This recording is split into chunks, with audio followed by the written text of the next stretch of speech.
할렐루야. 2025년 2월 12일 수요 성경 공부를 시작하도록 하겠습니다. 먼저 잠시 기도하도록 하겠습니다. 하나님, 감사합니다. 또 오늘도 이 시간에 울타리라는 주제를 통하여서 하나님께서 우리에게 주신 삶을 어떻게 다스리고 살아야 되는지를 배우는 시간이 되게 하여 주시옵소서. 이 시간에 성경 공부를 인도하는 저나 또 함께하는 모든 분들의 동일한 성령께서 지혜를 주시옵시고 조명하여 주셔서 아버지의 뜻을 밝히 알고 우리들의 삶이 변화되어지는 시간이 되게 하여 주시옵소서. 예수님의 이름으로 기도드립니다. 아멘. 예, 함께 화면을 보시면서 공부를 해 나가겠는데요. 예, 울타리 문제 가운데 오늘은 교재 79쪽에서 91쪽에 해당되는 내용인데요. 지난 시간까지는 내 개인의 문제에 있어서 울타리 문제를 다뤘다면은 이제는 다른 사람과 나의 관계에 있어서 나타날 수 있는 울타리 문제들을 살펴보고자 하는데요. 세 가지 주제를 가지고 공부하고자 합니다. 순종적인 모습, 회피적인 모습, 지배적인 모습, 이러한 것들이 우리에게 세 가지가 다 나타날 수도 있습니다. 이것이 도대체 무슨 이야기인지 함께 내용을 살펴보도록 하겠습니다. 오늘 공부할 내용은 앞서 말씀드린 순종은 나쁜 일에 있어서도 이해하면서 잘못된 순종을 의미를 합니다. 두 번째, 회피라는 것은 좋은 일에 있어서도 아니요 하면서 좋은 것도 갖지 못하고 회피하는 나쁜 회피를 의미를 하는 것이고요. 세 번째, 지배라는 것은 타인을 무시하고 지배하는 그런 것들을 의미를 합니다. 그래서 다 좀 역기능적이죠. 이런 것들을 우리 자신도 살펴보고 타인도 또 이해하는 데 도움이 되었으면 좋겠고, 이런 일이 있을 때 우리가 어떻게 대처해야 되는지를 배우고자 합니다. 첫 번째 주제, 순종인데요. 나쁜 일에도 예라고 말하는 것입니다. 우리들의 자녀들이요, 나쁜 일을 당했을 때 아니요라고 거절하고 대응하는 것을 우리가 권장해주고 가르쳐줘야 됩니다. 그렇지 않으면은 약한 세상에, 요즘 뉴스에 보면 험악한 얘기들이 얼마나 많이 나옵니까? 그런 악한 세상에 우리가 아무런 방어책도 주지 않은 채로 그냥 내보내는 것과 똑같습니다. 그래서 이 세상의 악은 사람을 지배하고 조종하고 착취를 시키는 그런 악한 사람들을 통해서 이 세상에 계속 오늘날에도 들어오는데 늘 유혹의 형태로 들어옵니다. 그래서 이 악한 세상에서 안전하게 자기 자신을 지키게 하려면은 아이들이 이런 말을 자신 있게 말할 수 있도록 우리가 권장을 해야 되고요. 우리들 자신도 아무리 성인이어도 이러한 울타리 언어를 우리가 거리낌 없이 사용할 뿐만이 아니라 타인도 이러한 언어를 사용할 때 존중을 해줄 수가 있어야 되겠습니다. 그 언어는 바로 아니요입니다. 누가 막 괴롭히고 나를 때리고 나쁜 행동을 할 때 아니야, 아닙니다, 하지 마세요, 이렇게 거절할 수가 있어야 되겠죠. 나쁜 의견, 나에게 불리한, 안 좋은 해를 끼칠 수 있는 그런 생각을 강요할 때 전 반대입니다. 우리가 반대를 할 수도 있어야 되겠고요. 나쁜 일을 억지로 시키려 할 때 하지 않겠습니다. 우리가 이런 말을 할 수가 있어야 됩니다. 우리가 전통적으로 한국 사회에서는 유교 문화가 있어서 이렇게 반기를 드는 게 튀는 행동이다, 나쁜 행동이다, 우리는 늘 사회적으로 세뇌되어 왔는데요. 사실은 우리를 지키는 언어인 것입니다. 저는 그러지 않는 쪽을 선택하겠어요. 이제 그만하세요. 또는 아파요. 이렇게 자신의 아픔을, 피해를 호소할 수 있어야 되는 것입니다. 그건 잘못된 거예요. 적극적으로 타인의 어떤 잘못에 대해서 나와 관련이 있는 상황이라면 내가 적극적으로 잘못된 거라고 말을 할 수가 있어야 되고요. 그런 건 나빠요 라고 말을 할 수 있어야 되겠죠. 나한테 어떤 위해를 가하려 하면 그런 건 나쁩니다. 나쁜 행동입니다. 또 아이들의 경우 또 뭐 성인이어도 약한 상태에 있을 때 거기를 만지는 건 싫어요 하면서 어떤 신체적인 추행이나 학대에서도 이렇게 반대 의사를 분명하게 말을 할 수 있도록 우리가 자녀들도 권장을 하고 모든 분들이 이런 말을 우리가 자연스럽게 할 수가 있어야 되겠습니다. 이것이 바로 울타리를 세워주는 언어라고 할 수가 있겠습니다. 그렇다면 왜 이런 나쁜 일에 아니요 하지 못하고 어떤 범죄나 악행에 그대로 수용을 하게 되는 것일까? 그럴 때는 이유가 있겠죠. 이런 이유가 있습니다. 다른 사람의 감정을 상하게 할 것이라는 두려움 때문에. 뭐 어린 자녀한테 뭐 의붓 아버지가 뭐 요즘은 정신이 이상한 친아버지도 이상한 짓 하는 사람 있죠. 어린 자녀한테 추행을 할 때 그걸 내가 아니요 하지 못하면은 막 화를 내고 분노해가지고 더 무섭게 할까봐 어떤 두려움에 사로잡혀서 아니요 말을 못하고 이해하고 따라간다는 것입니다. 또 버림받음과 분리에 대한 두려움. 너 이거 안 하면 내가 버릴 거야. 놔두고 갈 거야 하는 두려움 때문에. 또는 전적으로 다른 사람에게 의지하고픈 바람 때문에. 내 삶을 맞닥뜨리기 힘드니까 다른 사람 저 사람 시키는 대로 무조건 나쁜 짓이라도 예 하면서 그냥 따라가면 나 책임져 주겠지 이런 생각 때문에 또 다른 사람이 분노할까 봐 두려워서 또 때로는 처벌당할까 봐 두려워서 따라간다는 것입니다. 수치를 당하게 될 것 같은 두려움 때문에 또 내가 거절하면 이기적이고 나쁜 사람으로 비춰질까 봐 두려움. 또 세속적인 사람이 될 것이라는 두려움. 내가 너무 이렇게 다른 사람들은 다 고분고분 하는데 내가 너무 이렇게 내 이득을 차리려고 하는 거 아니야? 나도 조금 양보하면서 가야지 하면서 어떤 사람들의 비판이 두려워서 나쁜 짓에도 빠져나오지 못하고 따라간다는 것입니다. 마지막으로 지나치게 엄격하고 비판적인 양심에 대한 두려움은요. 주로 이러한 양심은 굉장히 엄격한 양심은 성장 과정에서 생기기가 쉽습니다. 굉장히 엄격하고 그 뭐 아버지든 어머니든 그 말씀에 순종하지 않으면 막 가혹하게 처벌을 받으면서 그런 학대 가운데 자랐다면은 그게 내 마음에 그대로 새겨지고 세뇌가 되어서 이제 성인이 되어서 그렇게 안 해도 된다고 하는 생각이 들음에도 불구하고 그게 익숙하기 때문에 그렇게 해야 마음이 편해지기 때문에 그대로 잘못된 것에도 내가 그냥 습관적으로 그냥 이해하면서 가는 경우가 있게 된다는 것입니다. 그래서 보면은 제가 일부러 빨간 글씨로 이제 표시를 해놨는데 다 두려움이죠. 이 사람의 두려움 때문에 우리가 그 악한 것에 또 나를 해하고자 하는 나쁜 일에도 아니요라고 우리가 하지 못하는데요. 하나님께서 주시는 마음은 두려움이 아니죠. 하나님은 우리에게 평안을 주십니다. 이 두려움은 마귀가 주는 마음입니다. 우리가 어떤 두려움 때문에 무언가를 옳은 일을 하지 못하게 되는 것이라면 바로 마귀가 우리를 가로막고 있는 것이다 라는 것을 우리가 캐치를 하고 하나님께 기도함으로 하나님께서 용기를 주시고 믿음을 주시고 평안을 주시기를 우리가 간구하는 가운데서 결국 승리할 수 있기를 원합니다. 그래서 순종에 대한 우리가 이해가 하나님의 말씀에 근거한 이해가 필요한데요. 나쁜 파괴적인 순종과 성경적인 순종의 구분이 필요합니다.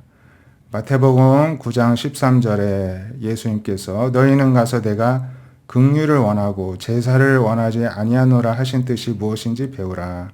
나는 의인을 부르러 온 것이 아니요 죄인을 부르러 왔노라 하시니라. 특히 이 앞부분에 대해서 살펴보면요. 내가 긍휼을 원하고 제사를 원하지 아니하노라. 하나님의 말씀인데 예수님이 또 인용을 하십니다. 긍휼이라 함은 하나님께서는 우리 내면으로부터 우러나오는 진실된 정직한 하나님에 대한 순종을 원하신다는 것입니다.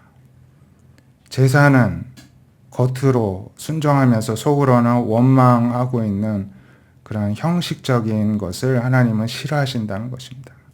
그래서 우리가 마음에는 불편함이 있고 불만이 있는데 겉으로만 예하는 그런 태도를 하나님이 싫어하신다는 것입니다. 그래서 우리가 하나님께든 사람에게든 누구에게든 우리가 정직하게 이해할 때는 이해하고 싶을 때는 이해를 하고 아니요 라는 마음이 확신이 있을 때는 아니요 할 수가 있어야 되겠습니다. 두 번째는 회피인데요. 회피는 좋은 일에도 거꾸로 아니요라고 말하는 것입니다. 그래서 도움을 요청하지 못하는 것, 자신의 필요를 인정하지 못하는 것, 다른 사람들을 관계 안으로 들어오게 하지 못하는 것을 의미를 합니다. 그래서 자기에게 필요한 것이 있을 때 사람에게서 물러나게 되고 타인에게 결코 도움을 요청하지 않습니다. 우리가 관계를 맺을 때 그런 분들이 있죠. 늘 저분은 좋은 모습만 보이려고 하고 조금도 이렇게 신세 안 지려고 하고 늘 그러다 보니까 이제 늘 거리감을 두는 것 같고 그래서 서로가 늘 조심하게만 되고 불편한 그런 관계들이 있습니다. 그래서 우리가요 어떤 진실된 관계를 맺기 위해서는 때로는 내가 무조건 주는 입장에서만 아니라 나의 또 필요도 내가 분명하게 인식을 하고 그것을 또 도움을 요청하고 받을 수 있는 데까지도 나아가야 되겠습니다. 그래서 울타리라는 것을 우리가 다루고 있는데 이거는 마치는 숨쉬는 생명체와 같습니다. 막 호흡을 하는 것처럼요. 우리가 숨을 들이쉬면서 산소를 이제 들이마시잖아요. 그리고 숨을 내뱉으면서 이산화탄소와 우리 속에 있는 어떤 노폐물을 내뱉잖아요. 그렇듯이 이 울타리는 숨쉬는 생명체와 같습니다. 또 문이 있어서 좋은 것은 우리가 계속 드리고 나쁜 것은 내보내는 이런 것들을 이렇게 유연하게 또 투명하게 작용을 할 수가 있어야 된다는 것입니다. 울타리라는 게 내 안에 있는 것을 나도 들여다보지만 타인도 들여다볼 수 있게 어느 정도는 내가 개방할 수가 있는 자연스러움이 있어야 되는데 이렇게 도움을 받는 일에도 도움을 받는 건 좋은 일입니다. 근데 사람에게도 도움을 요청하지 못하면 하나님에게도 도움을 요청하지 못합니다. 이것은 사실 울타리가 아니라 벽입니다. 외부와 단절하기 위해서 벽을 높이 세우죠. 전혀 소통하지 않는 것입니다. 폐쇄적이고 단절인 것입니다. 너는 너, 나는 나. 그냥 전혀 상관이 없다는 것이죠.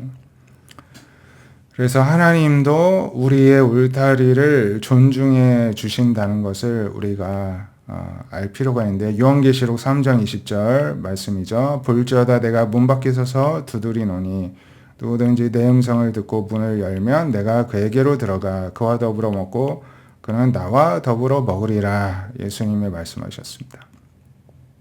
문을 열면 내가 그에게로 들어와 그와 더불어 먹고 그는 나와 더불어 먹으리라. 어떤 식탁 교제를 하신대요. 근데 문을 안 열면 어떻게 되겠습니까? 내가 예수님이 그에게로 못 들어가고 그와 더불어 못 먹고 그는 나와 더불어 못 먹으리라. 이렇게 되겠죠. 그래서 하나님은 우리가 하나님을 안으로 내 안으로 모셔드릴 자유와 또 하나님 앞에서 문을 닫고 거절할 자유를 허락하셨습니다. 우리가 왜 늘 회개도 하고 또 간구도 해야 되느냐 하면은 하나님께 문을 열기 위해서 그런 것입니다. 그런데 회개하기 싫어하는 사람은 사실 하나님을 거절하는 것과도 같다고 할 수가 있겠습니다. 또 간구하지 못하는 사람도 하나님을 거절하는 것이죠. 그래서 우리가 하나님과 관계를 맺으려면 내가 열어야 되듯이 하지만 우리가 원하지 않는다면 문을 닫을 권리도 죄를 지을 권리도 하나님께 기도 안 할 권리도 하나님은 존중해 주신다는 것입니다. 대신 우리 행동에 대한 책임은 우리 자신이 지어야 되겠습니다. 마지막으로 세 번째 지배인데요. 지배라는 것은 다른 사람의 울타리를 존중하지 않는 것을 의미합니다. 그래서 지배적인 사람들은 타인의 경계를 존중할 줄을 모릅니다. 그냥 그냥 막 들어가요. 그냥 정중하게 제가 당신의 집에 들어가도 되겠습니까? 물어보지도 않고 막 남의 집에 그냥 막 담 넘어서 들어가는 것과 똑같습니다. 현실에서 그러면 좀 이상한 삶이죠. 도둑인 것이죠. 이들은 사실 자기 삶에 대한 책임을 거부하는 사람들입니다. 그렇기 때문에 자기 자신을 우리는 지배하고 다스려야 되는데 나는 그냥 안 지배하고 내팽개치고 타인을 붙잡아다가 타인을 자꾸 다스리려고 하는 것입니다. 그래서 자기 삶에 대한 책임을 타인에게 떠넘기는 것입니다. 내가 열심히 살아야 되는데 왜 그렇게 인생을 그렇게 못 사냐 하면서 자기는 게으른 삶을 살고 있고 그렇게 산다는 것이죠. 이 지배자 안에는 공격적인 지배자와 교묘하게 속이는 지배자가 있습니다. 공격적인 지배자는 말을 막 세게 해가지고 타인을 바꿉니다. 신체적인 학대, 폭행을 해서라도 타인을 내 뜻대로 맞추려고 합니다. 심지어는 세상도 다 잘못됐고 세상도 내 생각대로 맞춰줘야 된다고까지 생각하면서 지배를 하려는 것입니다. 그래서 타인에게 아니오를 허용하지 않습니다. 아니오 했다가는 난리가 나겠죠. 이런 부모님 밑에 자랐다면 아니오 했다가는 막 작살 나는 것입니다. 예수님께 책망받은 베드로의 예가 있습니다.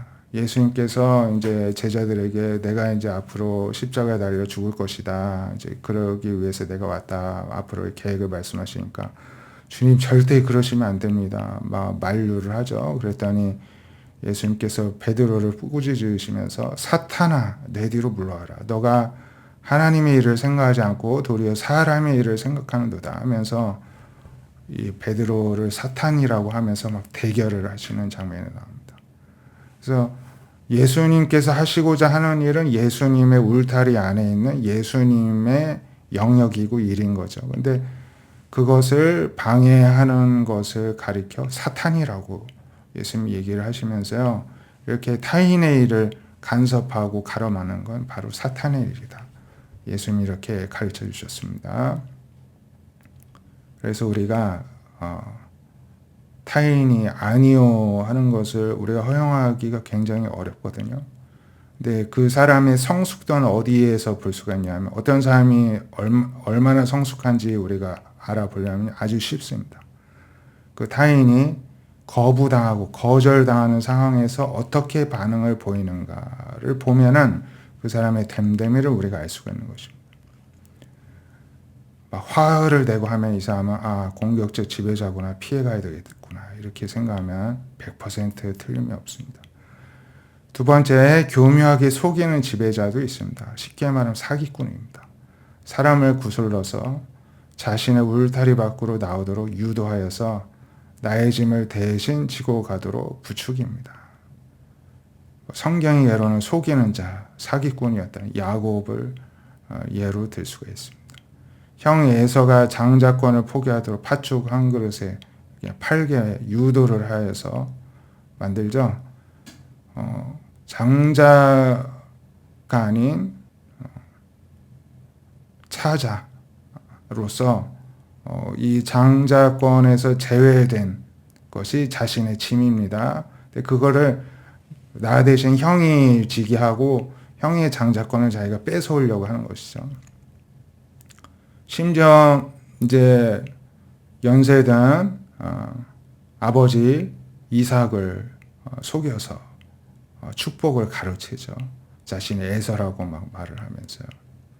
이러한 사기성은 결국에는 하나님께서 다시 이제 고향으로 돌아와서 이제 그러려면 형도 만나야 되는데 그런 고민 가운데서 야복강가에 혼자 있을 때 하나님께서 이제 하나님의 사자 천새 모습으로 나타나셔가지고 밤새 씨름을 하시면서 하나님께서 야곱의 허벅지 관절을 치셔서 관절이 어긋나게 이제 하셨죠.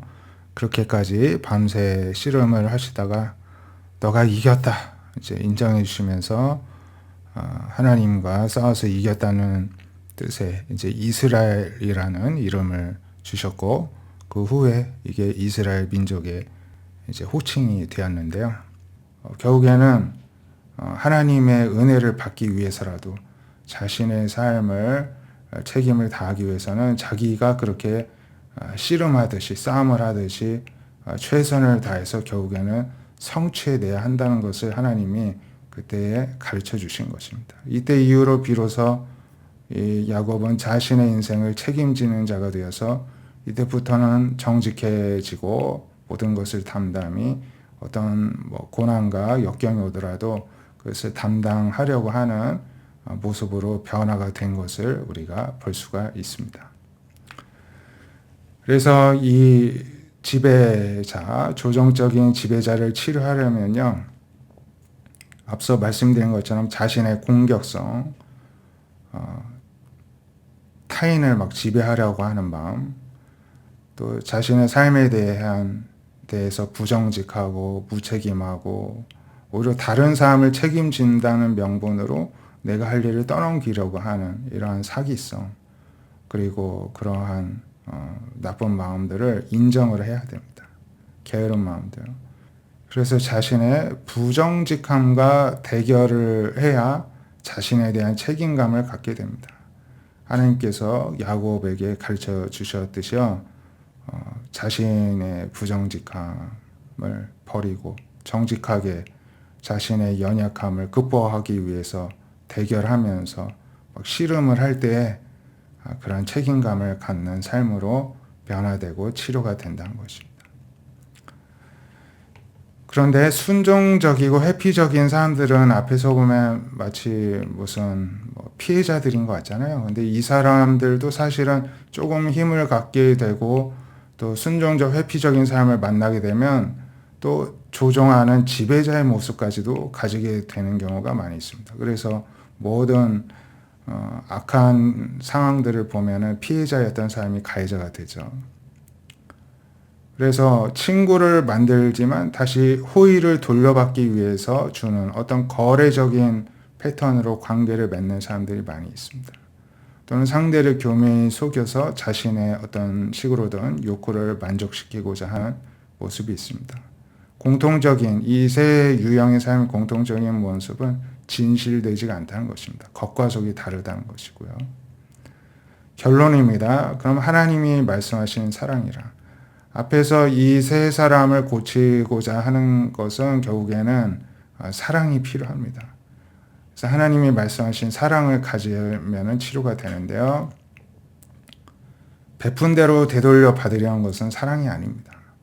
고린도전서 13장 사랑장이죠. 그 5절에 보면 사랑은 자기의 유익을 구하지 아니하며 이렇게 말씀합니다.